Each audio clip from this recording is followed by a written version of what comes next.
Good morning mga kaaraw.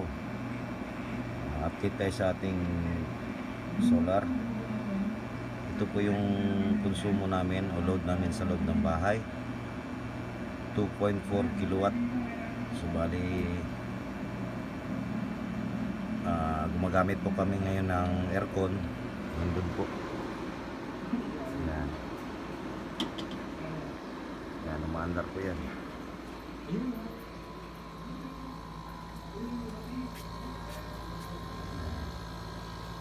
Kung naririnig niyo ako. Yan.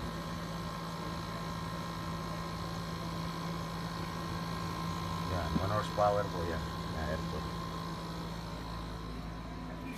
And then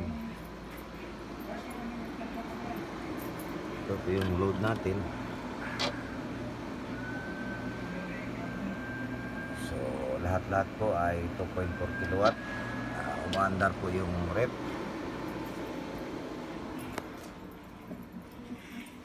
TV.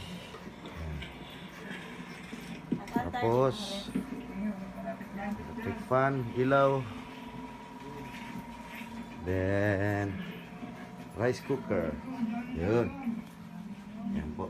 Sabay-sabay po yan lahat. Yan.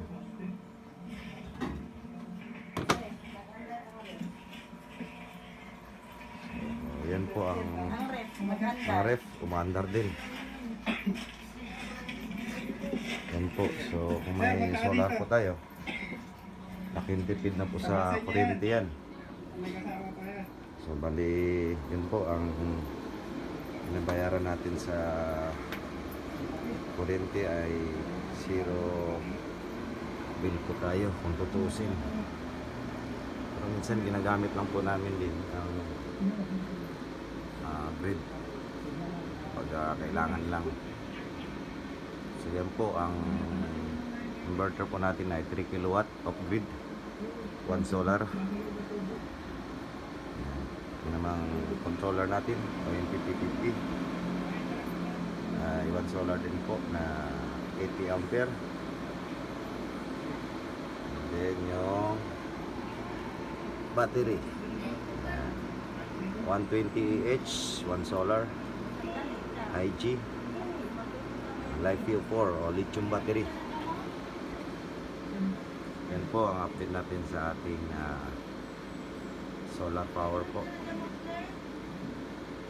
Yan po, kung nagustuhan nyo yung video natin, paki-comment lang po and like and share lang po.